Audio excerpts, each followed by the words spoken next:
She never had a bad day. We always had a good day. And, gosh, she was a good girl. She was just the love of my life. G'day and welcome to Australia Zoo. Let's go. In the early 1990s, Mum and Dad made a decision that I'd come of age and they handed me the reins of Australia Zoo. All I want to do, all I ever will do, is make them proud. This place is one of the greatest wildlife facilities on the face of the earth, and it is an excellent demonstration of Bob and Lynn Irwin's passion and enthusiasm for wildlife. Good morning, Douglas. How are you this morning, big boy? Woo! Woo! Here at Australia Zoo, if the food isn't good enough for me, then it isn't good enough for my animals. Steve's grown up at Australia Zoo, in with the crocodiles, teaching people about how special they are and demonstrating just how volatile their behavior can be. This is all in a day's work for Steve, bringing the excitement and the energy of what he has such an incredible passion for. Now, people enjoy learning about the crocs, but Steve didn't realize that they were actually training him.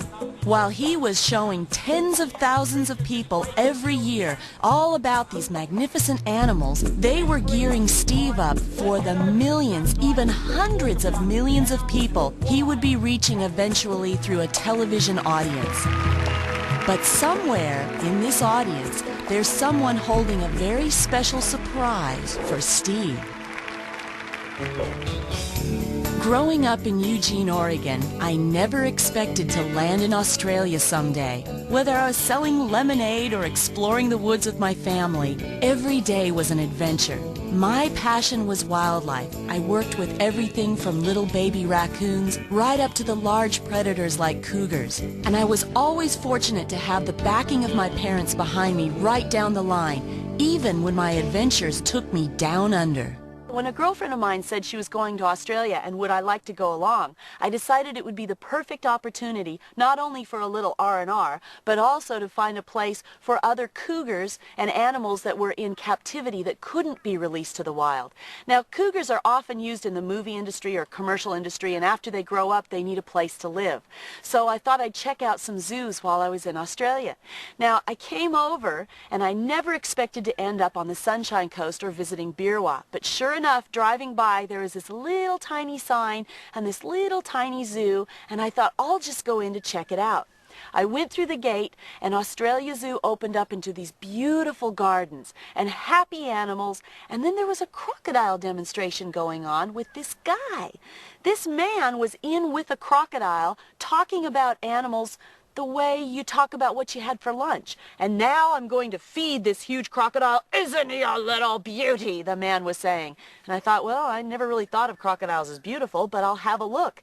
And I stood and listened to him talk about crocodiles, that they were passionate lovers and beautiful mothers and what special animals they were. I thought, hang on, I've never heard anyone talk like that. And then he handed the crocodile some food. It came screaming out of the water, grabbed the piece of food, and he was as calm as if he was mailing a letter in a letterbox. I was sold. I thought, this man is the most incredible guy I have ever seen.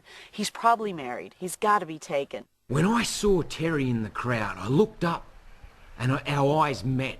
And my heart just went bang, bang, bang, bang, just started thumping. It was love at first sight. I know this sounds like it's coming out of some Mills and Boon love novel, but it's true. Love at first sight. Next thing, whoa! I remembered where I was. Agro's trying to kill me. So I wound up the demo. Yep, thanks for coming. And then she stayed back and talked to me. He said hello, and I think I said something really clever like hi.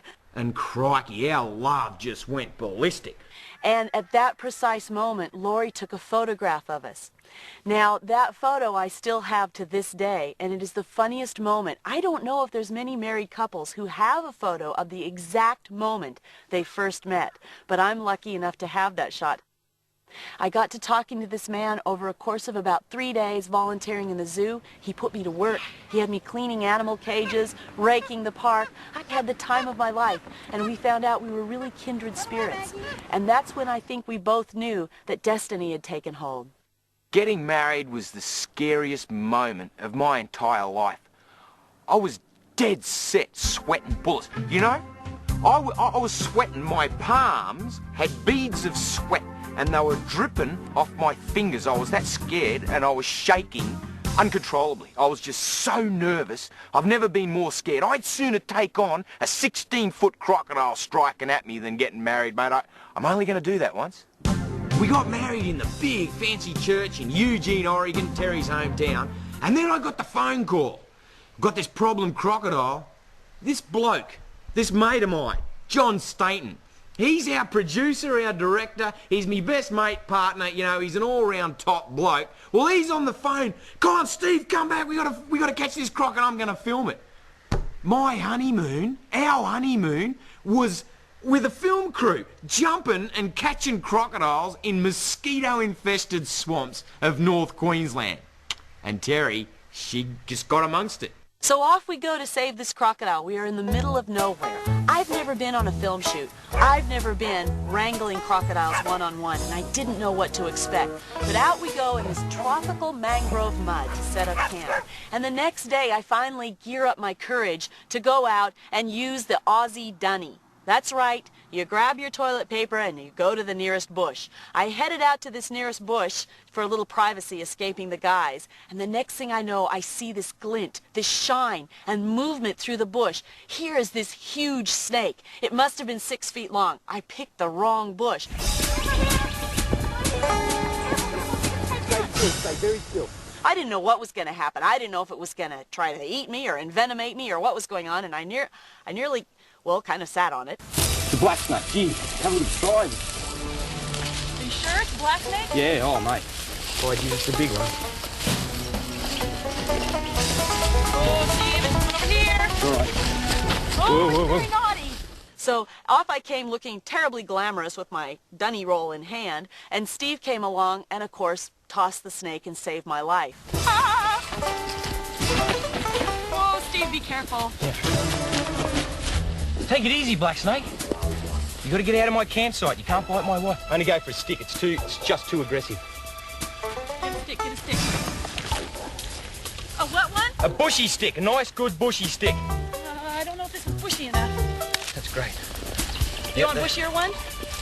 Yep, I'll Okay, get I'll one. get the bushier one.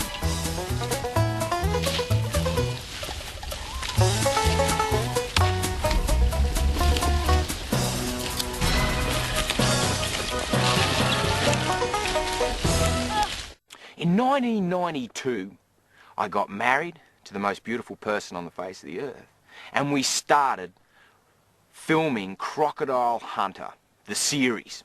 And I was, I guess, out of my element, to speak. I was in my element doing the crocodiles and the snakes and the goannas. I was out of my element with a new wife that all of a sudden I'm trying to keep her alive as well. Just remember one thing. This is a land crocodile. Right. You mess up with this and you're looking into a lot of trouble. Right. What do you mean a lot of trouble? I mean a lot of trouble. And I had a little bit of a halfway in and out of my element with this camera, or cameras, right there smack in my face while I'm hanging off the bad side of a red-bellied black snake or a big 11-foot crocodile.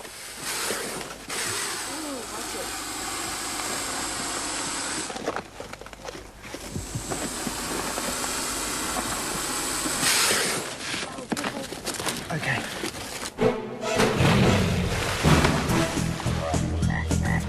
So after the honeymoon, we embarked on the greatest wildlife experience of our life.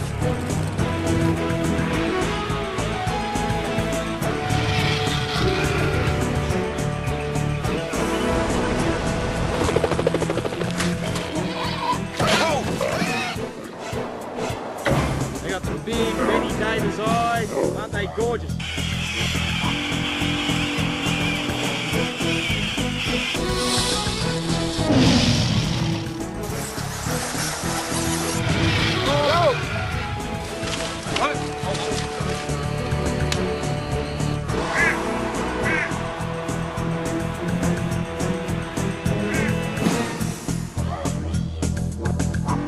Our wildlife documentaries were so successful that we embarked on a Series 2 and even